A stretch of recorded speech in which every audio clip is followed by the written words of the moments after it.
నాదెండ్ల వారు మళ్ళీ మోసమేనా అని చెప్పేసి వాళ్ళ కరపత్రికలో ఒక పెద్ద కథనమే రాశారు. గతంలో కూడా నాదెండ్ల మనోహర్ గారికి ఒక హెచ్చరిక ఇస్తే ఆయన అప్పుడు చాలా కోపగించుకున్నాడు.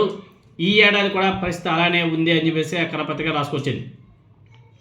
మద్దతు ధరకు వడ్లు కొనుగోలులో అలసత్వం వల్ల రైతులు అప్రాక్సిమేట్గా 800 కోట్ల మేర నష్టపోయారని చెప్పేసి గత ఏడాది వార్త రాస్తే సివిల్ సప్లైస్ మంత్రి నాదెండ్ల మనోహర్ గారికి చాలా కోపం వచ్చిందంట. కానీ ఈ ఏడాది కూడా మద్దతు ధరకు కొనుగోలు విషయంలో అదే మోసం యథాప్రకారం జరిగిపోతుంది.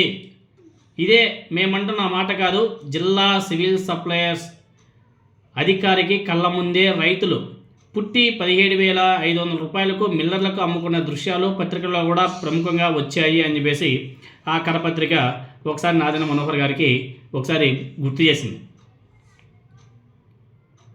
అంటే పుట్టికి మద్దతు ధర 22,000 రూపాయలు, పుట్టికి 4,500 రూపాయల నష్టం కూడా వస్తుందని చెప్పేసి చెప్తే రైతును వెతకు గురి చేసినట్టే కదా అని చెప్పేసి ఆయనకి గుర్తు చేస్తే ఆయన మళ్ళీ కోపగించుకుంటున్నాడు అని చెప్పేసి తెలుస్తుంది.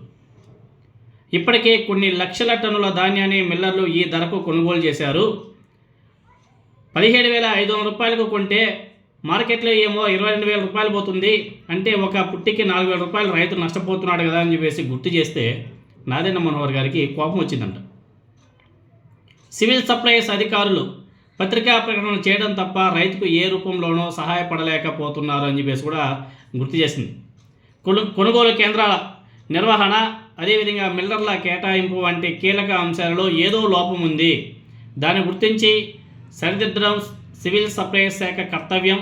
నాదెండ్ల మనోహర్ గారు కొంచెం శ్రద్ధ పెట్టి చూడండి అని చెప్పేసి గుర్తు చేసింది.